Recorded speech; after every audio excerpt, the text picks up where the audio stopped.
안녕하십니까. 조리기능사 필기시험 문제 한식, 양식, 중식, 일식 공통 문제입니다. 기본 시리즈 4회입니다. 그러면 문제로 들어가도록 하겠습니다. 먼저 자연 환기를 보겠는데요. 실내외의 온도차가 5도씨 이상이면 특별한 장치가 없어도 출입문이라든가 창문 틈새로 자연적으로 환기가 일어나게 됩니다. 또 바람이나 기체의 확산에 의해서도 자연환기가 일어나게 됩니다. 그래서 실내와 실외의 온도 차이가 5도씨 이상만 차이 난다면 문지방이라든가 문틈 사이로 자연환기가 밖에 있는 공기가 더운 공기가 밖으로 나가고 차가운 공기가 방 안으로 들어와서 공기의 이동이 있게 되겠습니다. 이것이 자연환기입니다. 다음 군집독을 보겠습니다. 다수인이 밀집한 실내 공기는 물리적, 화학적, 이게 중요 포인트입니다. 물리적만이 아니라 화학적 변화를 초래해서 불쾌감, 두통, 권태, 현기증, 구토 및 식용부증 등이 일어나는 피해를 입게 됩니다. 군집독이 작용하는 원인은 여러 사람이 한 방에 모이게 되면 산소가 감소하겠죠. 그리고 이산화탄소가 증가하게 될 거예요. 고온하고 고습의 상태가 유지되면서 물리적일 뿐만 아니라 화학적, 여러 가지 땀 냄새라든가 이런 것들이 화학적 변화까지 일으켜가지고 유해가스 및 채취 등으로 인해서 공기의 조성이 변하기 때문에 일어나는 것, 이것이 여러 사람이 모였을 때 일어날 수 있는 군집독에 해당되겠습니다. 다음은 수은과 카드뮴 중독을 한번 보겠는데요. 연안 해역은 우리나라 지도가 뭐 이렇게 돼 있다면 이런 그 해역이 연안 해역이죠. 가까운 연안 해역은 여러 가지 산업 폐수와 도시하수의 오염 유입, 여기에서 하수가 이렇게 흘러나간단 말이에요. 나가서 여기에 유입되는 것이죠.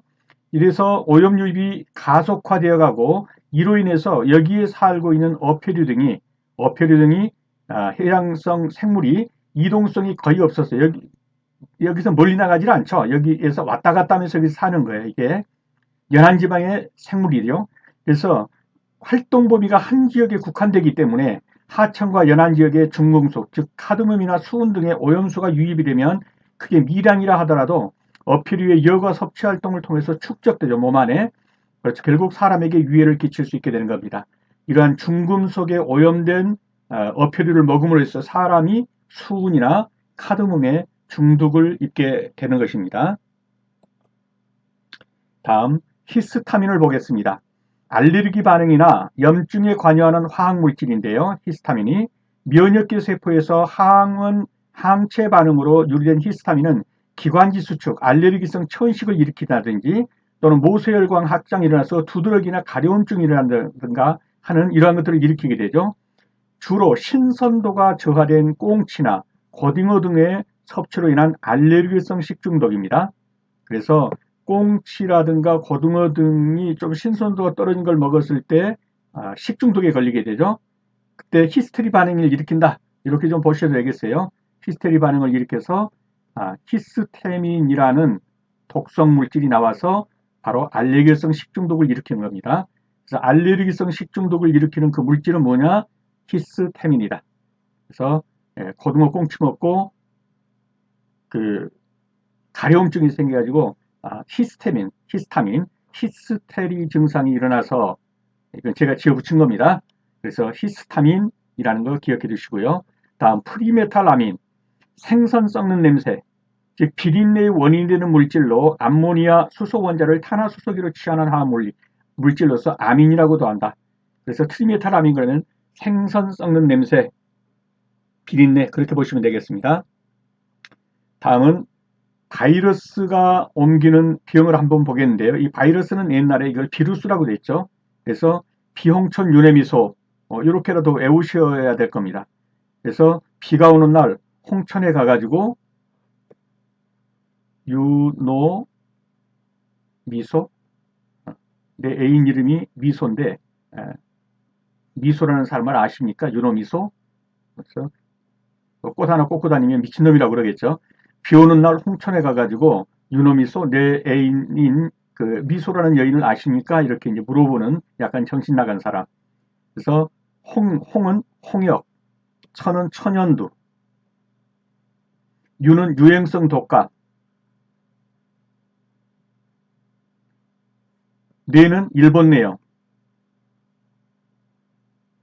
미는 미친개병이라고 그러는데 이건 광견병이에요. 미친개병. 소는 뭐죠? 소아마비. 그래서 바이러스가 옮기는 병. 비 오는 날 홍천에 가서 윤호, 미소, 내인 미소를 아십니까? 그래서 홍역, 천연두, 유행성 독감, 일본뇌염, 미친개병, 광견병, 소아마비. 다음 세균과 바이러스 중간의 크기가 리케차예요. 그래서 바이러스가 가장 작고 리케차가 좀 더 크고 세균이 좀 더 크겠죠. 리케차가 옮기는 병은 옛날 우리 보면 리발소 이렇게 써 있죠. 리발. 이발소가 아니라 리발소. 리발입니다. 그래서 리발, 리케차, 발진티푸스, 발진열, 찌시카 무시를 옮기는 병입니다. 리케차. 그 다음에 세균이 옮기는 병에는 호흡기계, 소화기계, 피부점막이 있는데 호흡기계를 옮기는 거요. 디프테리아, 백일의 결핵, 한센병, 한센병이 나병이죠. 성홍열, 폐렴 같은 것이고 소화기계로 옮기는 병은 콜레라, 장티푸스, 파라티푸스, 세균성 이질이고요. 피부 점막을 통해서 옮기는 것, 파상풍과 패스트입니다. 그래서 이 정도는 아시고 대부분 암기를 좀 해두신 게 필요할 겁니다. 다음 DPT 예방접종이 뭐냐 하는 거예요. 디프테리아, 백일의, 파상풍 예방접종이에요. 이니셜 문자를 땄죠. 디프테리아의 D를 땄고요. 백일의 펄티시스에서 P를 땄고 파상풍의 티타너스에서 T를 땄습니다. 그래서 DPT는 D는 디프테리아, P는 백일의, T는 파상풍의 약자가 되겠습니다. 그래서 DPT는 백일의 파상풍, 디프테리아, 백일의 파상풍의 예방접종이다. 접종 대상은 모든 영유아이고요. 접종 시기는 생후 2, 4, 6개월에 3회 기초접종을 하고 15, 18개월에 또 만 4세부터 6세 때 각각 추가접종 1회를 한다. 시험에 나오는 것은 DPT는 무슨 예방접종이냐? 디프테리아, 백일의 파상풍의 예방접종이다. 다음은 결합수와 자연수 또는 자유수를 보겠습니다. 식품에 존재하는 물은 자유수로도 존재하고 결합수로도 존재할 수가 있습니다. 결합수는 강하게 결합된 물이에요. 그렇지 못하는 정반대의 물, 그것을 우리는 보통의 형태의 물, 우리가 보통 먹는 물, 이걸 자연수라고 하죠. 결합수는 결합력이 강해서 열을 가해도 쉽게 증발에 빠져나가지 않고요. 그래서 일반적으로는 100도씨에서 끓죠. 근데 결합수는 그렇지 않아요. 또 0도씨에서는 일반 물은 얼죠. 그런데 결합수는 0도씨에서도 얼지 않습니다. 그래서 순수한 물과 달리 잘 얼지 않는다. 단백질이 풍부한 우유는 물보다 어느 정도 온도가 더 높고 설탕물이나 꿀이 0도보다 더 낮은 온도까지 낮아져야만 어는 이유가 바로 여기에 있다. 결합수는 자유수와는 달리 당류와 용질에 용매로 작용하지 않는다. 쉽게 말해서 설탕을 넣고 여기다 결합수를 부어도 풀어지지 않아요. 녹지 않는다 이 말이에요. 용매로 작용하지 않는다라는 말은 녹이지 못한다 이런 말이에요. 그래서 보통 물을 넣으면 녹겠죠. 그러나 결합수를 넣으면 녹지 않는다. 결합수의 수증기압은 정상적인 물보다도 수증기압이 낮다. 그러나 밀도는 보통의 물보다 크다. 또 식품에서 미생물의 번식과 발화에도 자연수는 그대로 이용이 됩니다. 그렇지만 결합수를 넣으면은 미생물의 번식과 발화에 이용되질 않아요. 그래서 미생물이 덜 번식하게 되겠죠. 결합수를 넣으면. 자유수는 효소나 미생물 등이 이용할 수 있어서 식품의 저장에 중요한 역할을 미치고 있습니다. 다음 콜라겐과 고기를 오래 끓이면 연해지는 이유를 한번 보겠는데요. 콜라겐은 요리에서 중요한 역할을 하는 성분인데 콜라겐을 추출해서 만든 것이 젤라틴이에요. 여기서 젤라틴, 여기서 나온 것이 바로 젤리죠. 젤리 등 응고제로 다양하게 쓰인다. 한국 음식 중에서 콜라겐이 많이 들어있는 거, 족발, 사골국물, 닭발, 돼지 껍데기 이런 거 오래 삶으면 어때요? 그 물이 식으면 묵같이, 묵 있죠, 묵같이 되는 거 있죠. 이 도가니탕 이런 거. 이런 게 바로 콜라겐이에요. 그래서 뼈를 오래 끓이거나 관절, 피부를 주재료로 한 음식에 많이 포함되어 있습니다. 자, 고기를 오래 끓이거나 삶으면 연해지는 이유가 뭔가 하는 거예요. 고기를 장시간 찌거나 삶으면 고기 내부의 결합적 속에 있는 바로 이 콜라겐이 젤라틴화되는 과정을 최대한 이용하는 조리법이 바로 고기를 오래 삶는 거예요. 고기 속에 대부분의 콜라겐이 들어있단 말이에요. 딱딱한 형태로. 이게 젤라틴으로 변하는 시점이 되면 고기는 이제 입에서 살살 녹는 상태로 부드러워지게 돼요. 이러한 현상을 유지하려면 일단 고기 속에 콜라겐이 많이 들어있어야겠죠. 근데 소고기의 안심같이 콜라겐이 거의 들어있지 않는 부위를 오래 삶으면 어떻게 돼요? 퍽퍽해져요.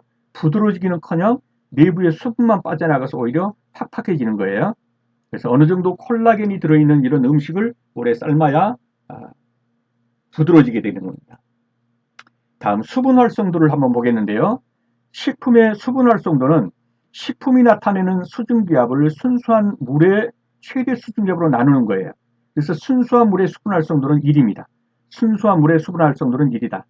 일반 식품의 수분 활성도는 1보다 작게 되겠죠. 왜냐하면 수분 외에도 탄수화물이나 단백질 등의 가용성 영양소들이 포함되어 있기 때문에 그렇죠. 빵을 하나 예로 들어보시기 다 물로만 구성된 게 아니죠. 순수한 물이 1이니까 거기에 탄수화물이라든가 단백질이라든가 이런 게 들어있기 때문에 아무래도 수분 활성도는 1보다 적겠죠.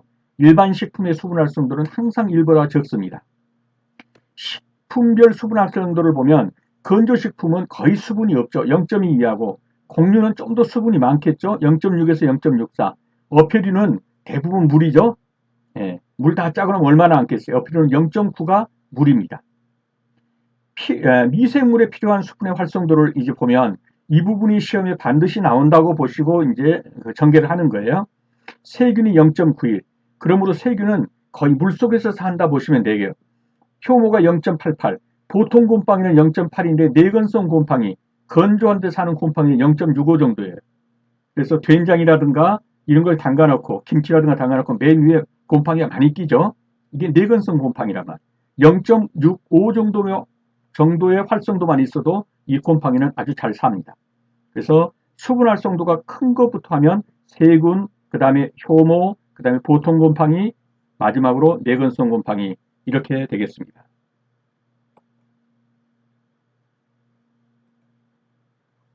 어류의 사후 강직을 한번 보겠습니다.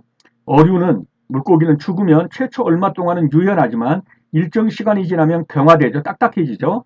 그 다음에 다시 연화해지면 이제 부패하기 시작하는 거예요. 경직이 완료되면 근육 내에서 자가소화 또는 자기소화의 효소작용이 일어나면서 근육 조직은 부드러워져요. 그래서 서서히 파괴되는데 그때 이제 어류는 풍미가 떨어집니다. 육식과 달리요. 육류와 달리. 그래서 근육은 연화되기 시작한다. 보통 사후 1시간 내지 4시간이면은 그 딱딱한 상태, 경화 상태로 유지하다가 이후에는 풀어지게 되는 거예요. 그래서 담수어의 경우는 민물고기는 해수어, 바다물고기보다 부패 속도가 더 빠릅니다. 더 빨리 부패돼요. 운동량이 많은 붉은살 생선, 뭐 참치라든가 이런 생선이 흰살 생선보다도 강직이 빨리 됩니다. 빨리 굳어져요. 나오면 빨리 죽고 뻣뻣해지는 거죠. 운동량이 많은 붉은살 생선이 흰살 생선보다 강직이 빨라진다.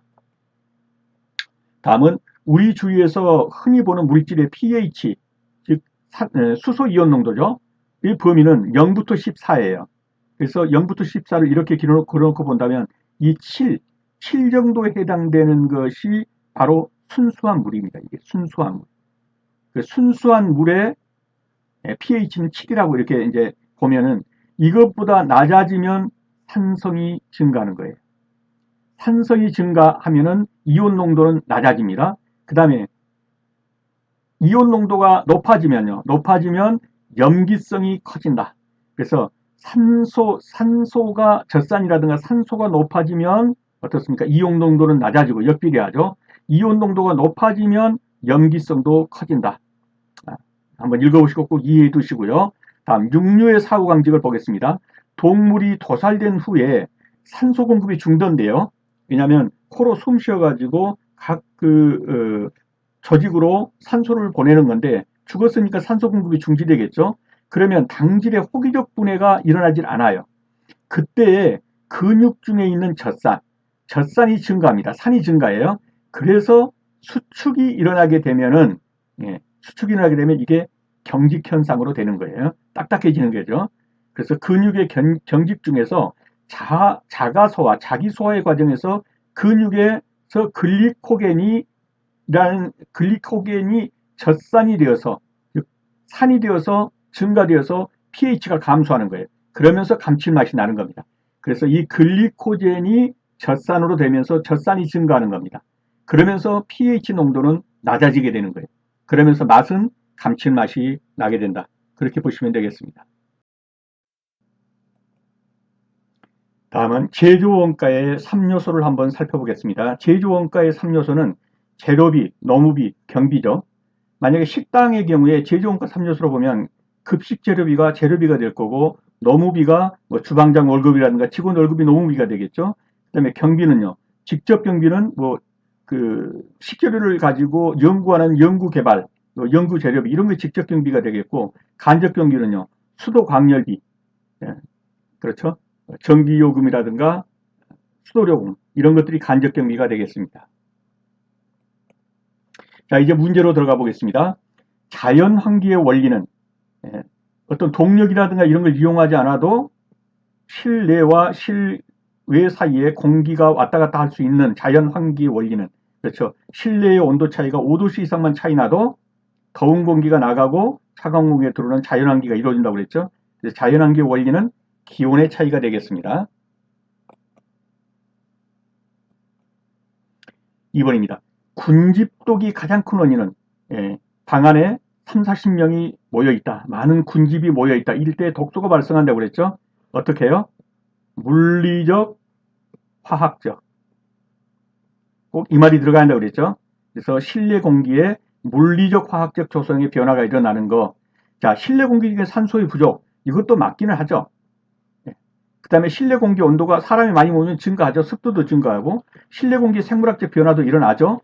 그러나 이 모든 것을 통칭해서 물리적 화학적 조성의 변화라고 한다. 그래서 가장 큰 원인은, 이게 또 원인이 되지만 가장 큰 원인은 실내 공기의 물리적 화학적 조성의 변화다. 이렇게 정답을 고르셔야 합니다. 다음, 구충, 구서의 일반적 원칙과 가장 거리가 먼 것은, 자, 구충, 구서, 뭐 쥐를 잡고 충을 잡고 해충을 잡고 이런 데 가장 일반적인 것과 거리가 먼 것. 대상 동물의 생태라든가 습성에 따라서 실시하겠죠. 뭐 쥐가 많이 다니는 곳에다가 쥐덫을 놓는다든지요. 생태나 습성을 이용해서 잡으면 되겠습니다. 광범위하게 동시에 실시해야겠죠. 찔끔찔끔 해가지고는 안 되겠죠. 이것도 맞는 답이고요. 이것도 맞는 답이죠. 구제 대상 동물의 발생원을 제거한다. 뭐 알을 깐다든가 하는 곳에 아예 뭐 거기에서 뭐 약을 친다든가 해서 그 원인을 제거해 버리는 거죠. 성충 시기에 구제한다. 이건 틀렸죠. 왜요? 다 커서 구제한다. 이것보다는 어떻습니까? 어릴 때 유충 시기라든가 어릴 때 구제한다는 건 뭐죠? 몰아낸다, 없앤다 이런 말이죠. 그래서 다 큰 다음에 없애기는 어렵습니다. 구충, 이 몰아낸다는 뜻이에요. 충을 몰아내고 쥐, 이 선은 쥐서자죠. 그래서 쥐를 없애고 해충을 없애는 것. 이것은 발생 초기에 실시하는 것이 성충 시기에 실시하는 것보다 효과가 좋습니다. 그래서 정답은 4번이 되겠습니다. 틀린 것이죠. 4번이. 문제 4번입니다. 카드뮴이나 수은 등의 중금속 오염이 가장 큰 식품은, 아까 지도 이렇게 그리면서 봤죠? 이런 데서 흘러 들어가는, 연안으로 흘러 들어가는 그런 뭡니까? 하수라든가 이런 것 속에 뭐가 섞여간다고요? 카드뮴이나 수은 등이 섞여가 가지고 여기서 살고 있는 어패류가 이것을 먹는 거예요. 그래가지고 이것이 축적이 돼, 몸에. 그러면서 이 물고기를 잡아먹는 사람 속으로 오염이 되는 거예요. 그래서 카드뮴이나 수은 등의 중금속 오염이 가장 큰 식품은 그러면 어패류입니다. 생선이죠.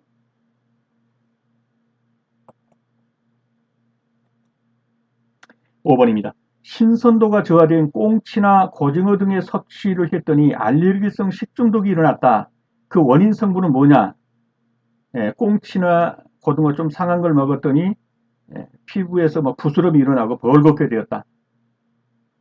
알레르기성 식중독이죠. 무엇 때문이라고 그랬죠? 히스테릭성 발작 때문이라고요. 히스타민입니다. 히스타민이라는 독성물질 때문에 알레르기성 식중독이 일어나는 거예요. 그 히스타민은 어디에 들어있겠어요? 꽁치나 고등어, 약간 좀 신선도가 저하된 꽁치나 고등어 속에 들어있는 히스타민이 이걸 먹은 사람에게서 알레르기성 식중독을 일으킨다. 그 독성 물질은 뭐냐? 히스타민이다. 히스테리 반응을 일으킨다. 그렇게 기억을 해 두십시오.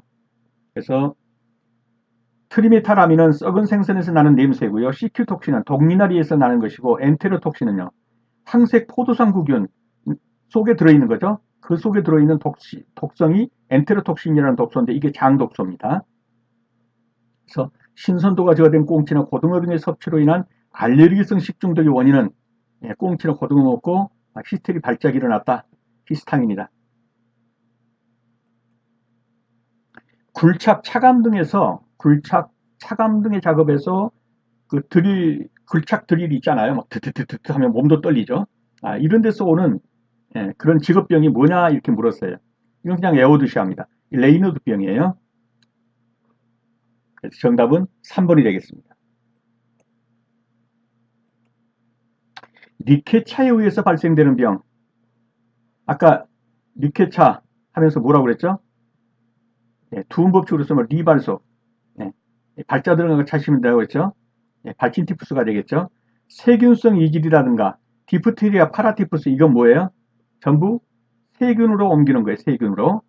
근데 발진티푸스 이거는 리케차에서 감염되는 감염병입니다. 그리고 리케차는 살아있는 세포 속에서 증식합니다. 리케차에서 옮기는 병은 발진티푸스가 되겠습니다. 다음 중 물로 전파되는 수인성 감염병. 자, 물로 전파되는 수인성 감염병은 세균이죠. 그런데 이 세균이 아닌 것 찾는 것이 빠른 거예요. 그래서 바이러스에 움직이는 것. 그래서 아까 비, 홍, 천, 유, 내, 미, 소 이렇게 했죠. 바이러스에 옮기는 병이 홍역, 천연두, 유행성 독감, 그 다음에 일본 내염, 미친개병이라고 해서 이것이 광견병, 그 다음에 소는 소아마비. 이것이 바이러스에 의해서 옮기는 병이에요. 바이러스는 어떻게 옮기죠? 침, 비말이라고 그러죠. 비말. 말하면 이렇게 침이 튀기는 거 있죠. 이 바이러스는 이 비말에 의해서 옮기는 거예요. 그래서 홍역은 비말, 침 튀김에 의해서 옮기는 병이란 말이죠. 물로 인해서 옮기는 병이 아니에요. 수인성 암. 그럼 장티푸스, 콜레라, 세균성 이질은 다 뭐예요? 이거는 수인성이에요. 물 통해서 옮기는 병이에요. 장티푸스, 콜레라, 세균성 이질은 물을 통해서 그 물을 매개로 한 세균성으로 전파되는 것이고, 홍역은 비말, 침튀김에 의해서 바이러스에 의해서 전파되는 감염병이다. 그렇게 보시면 되겠습니다. DPT 예방접종과 관계없는 병은 자, 디프테리아, 백일의 파상풍이라고 그랬죠. 디프테리아, 백일의 파상풍. 이게 DPT 예방접종이죠. 이거 관계없는 거는 패스트가 되겠네요. 결합수의 특성이 아닌 것. 자, 자연수의 반대가 결합수라고 했죠. 결합수는 어떻다고요? 100도씨가 돼도 끓지 않고 0도씨가 돼도 얼지 않고 이런 것이 결합수예요. 자, 그 다음에 이 결합수는 자연수는 여기다가 소금을 넣고 물을 부으면 소금물이 돼요. 소금물이. 그런데 결합수는 여기다가 소금에다가 결합수를 부은다고 해서 녹지 않는다. 즉 용매작용을 하지 않는다는 얘기예요. 그래서 결합수는 녹이지 못해요. 수용성 물질을 녹이지 못한다. 결합수 맞죠? 자유수보다 밀도가 크다. 맞습니다. 이거 꼭 알아두셔야 돼요. 0도씨에서 잘 얼다? 이건 자유수라고 그랬죠. 자연수예요. 이건 틀렸어요. 0도씨 이하에서도 잘 얼지 않고 100도씨 이상에서도 잘 끓지 않는 것. 이것이 결합수예요. 용질에 대해 용매로 작용하지 않는다. 결합수에서는 맞는 거예요. 용매로 작용하지 않는다는 것은 소금도 못 녹인다 이런 말이에요. 설탕도 못 녹이고 용매로 작용하지 않는다. 근데 보통 물은 어떻게 해요? 소금이나 설탕에다 물 부으면 녹죠. 근데 결합수는 녹지 않는다. 용매로 작용하지 않는다 라는 말이에요. 그래서 예를 들면 소금물 그러면 용매는 물이고 용질은 소금이고 용액은 소금물이에요. 그래서 용매라는 거 용매로 작용하지 않는다. 뭐가요? 결합수가.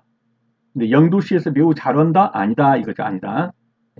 결합수는 0도씨 이하에서도 잘 오지 않습니다. 정답은 3번이 되겠습니다.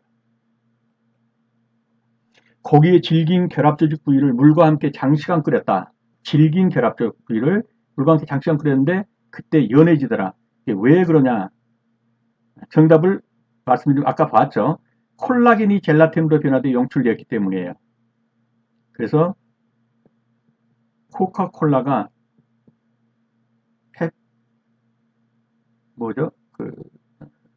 펩시콜라보다 훨씬 더 낫죠. 제일 나아요. 콜라가 제일 낫다. 콜라, 젤라.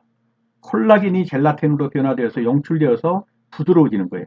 콜라겐 속에 있는 젤라틴이 용출되면서 부드러워지는 것이다. 그래서 콜라젤라, 콜라겐이 젤라틴으로 변화되어 부드러워진다. 생육이 가능한 최저 수분 활성도가 가장 높은 거. 자, 수분 활성도가 가장 큰 거. 아까 뭐라고 그랬죠? 세균이 가장 크고요. 그 다음에가 세균이 가장 크고, 그 다음에는요, 효모, 그 다음에는 일반 곰팡이, 그 다음에 수분 활성도가 가장 낮은 것, 즉 수분이 거의 없어도, 뭐 거의 없진 않지만 65% 수분만 있어도 살아남는 거, 내건성 포자, 내건성 곰팡이. 그러면 어때요? 수분 활성도가 가장 높은 것은 그러면 정답은요? 세균이 되겠죠? 거의 0.9죠, 이거는. 지금 꼭 알아두셔야 합니다. 수분 활성도가 가장 높은 거 세균, 그 다음이 호모, 그 다음이 일반 곰팡이, 그리고 마지막이 내근성 곰팡이. 어류의 사후강직이 된 설명으로 틀린 것은 어류의 사후강직입니다. 자기 소화가 일어나면 풍미가 저하된다. 맞습니다. 이게 육류하고 다른 겁니다. 육류에서는 어느 정도 자기 소화가 일어나도 맛이 더해요. 근데 어류는 그렇지 않습니다. 자기 소화가 일어나면 이때부터는 이미 풍미가 저하되고 부패가 시작되는 겁니다.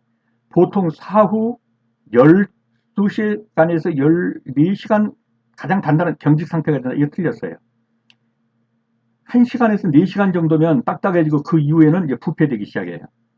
12시간에서 14시간은 육류라고 보셔야지 어류는 아닙니다. 그래서 어류는 12시간, 14시간이 아니라 1시간에서 4시간 정도에서 강직 상태가 된다. 그렇게 보시면 되겠고요.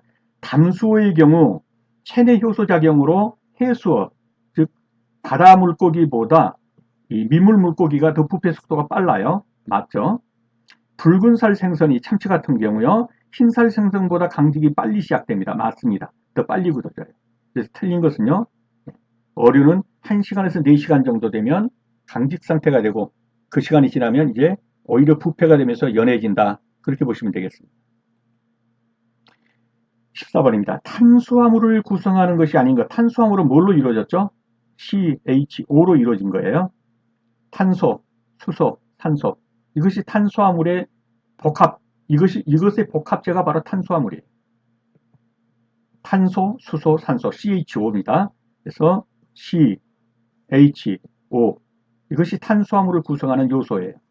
그럼 아닌 것은요? 질소가 되겠죠? 그래서 정답은 4번 질소가 되겠습니다. 탄수화물은 CHO의 복합체이다. 탄수화물의 체내 기능에 대한 설명으로 옳지 않은 것. 자, 탄수화물은 주로 뭐에 많이 들어있나요? 그렇죠. 밀가루라든가 쌀이라든가 이런 데 들어있는 것이 탄수화물이죠. 자, 탄수화물의 체내 기능. 체내에서 가장 많은 에너지를 발생한다? 이건 어떻습니까? 이건 틀렸죠. 체내에서 가장 많은 에너지를 발생하는 것, 즉 열량으로 쓰이는 것은 뭐죠? 그렇죠. 지방이죠. 지방은 1g당 열량 얼마죠? 9kcal죠. 단백질하고 탄수화물하고 단백질은요. 1g당 어때요? 1g당 4kcal예요. 설탕은요. 알코올은요. 7kcal예요. 그래서 지방이 가장 많은 열량을 발생하는 거예요. 9kcal. 그래서 가장 많은 에너지를 발생하는 것은 지방입니다. 탄수화물이 아니에요. 그래서 1번은 옳지 않은 것 그랬으니까 1번이 정답이 되겠네요.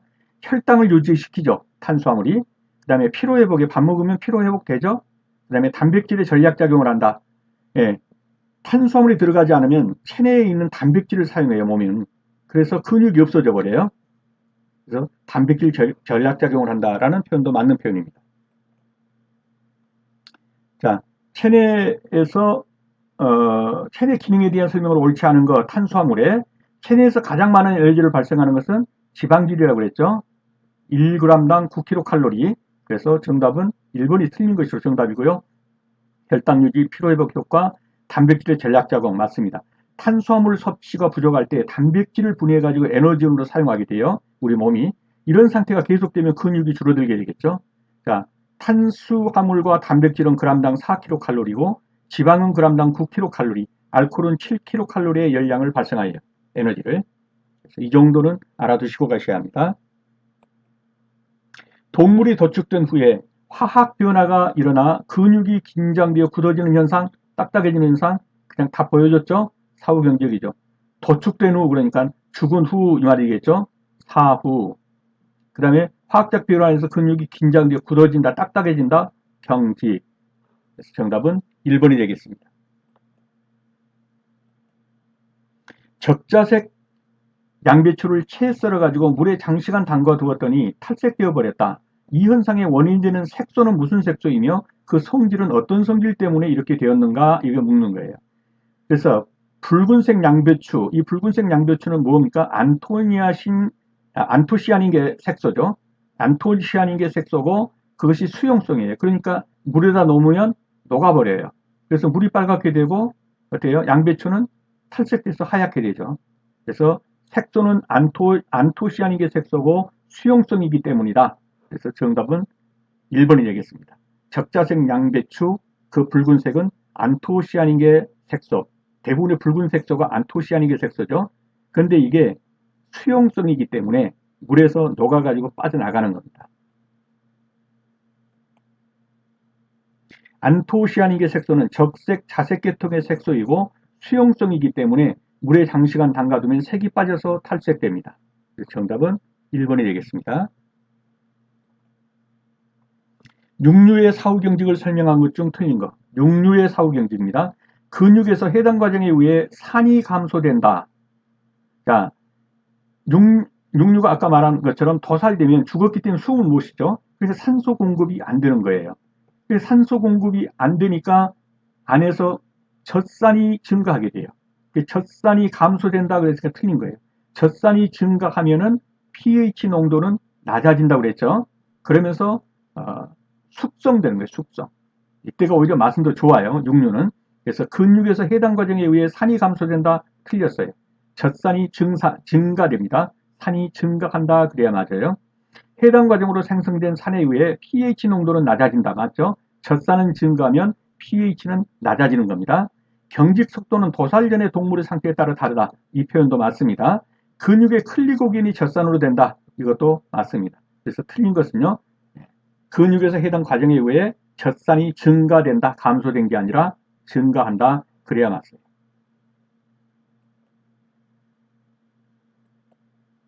19번입니다. 식당의 원가 요소 중 급식 재료비에 속하는 것에 원가 요소가 뭐라고 그랬어요?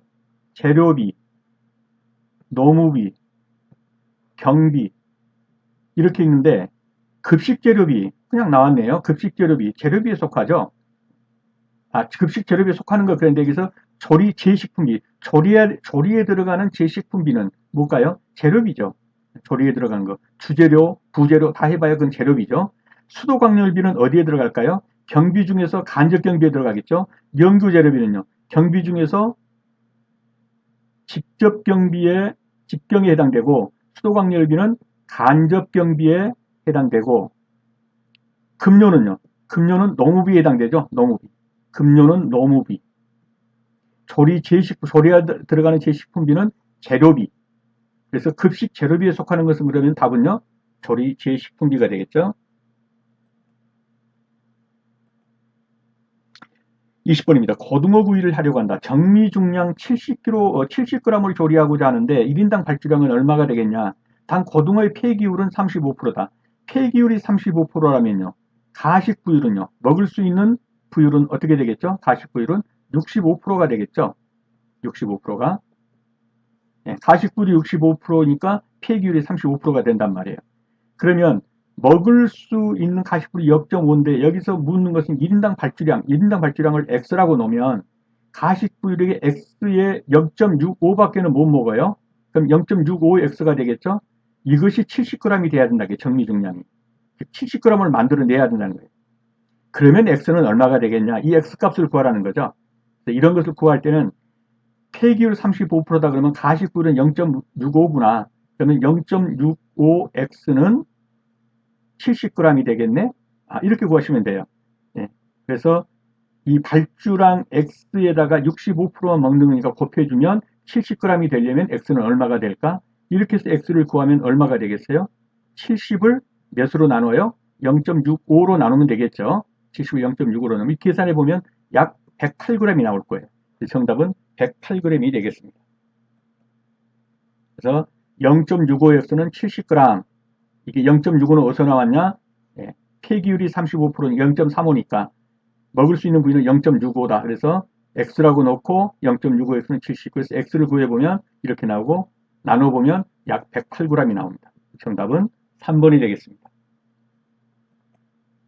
네, 수업하시느라 수고 많으셨습니다.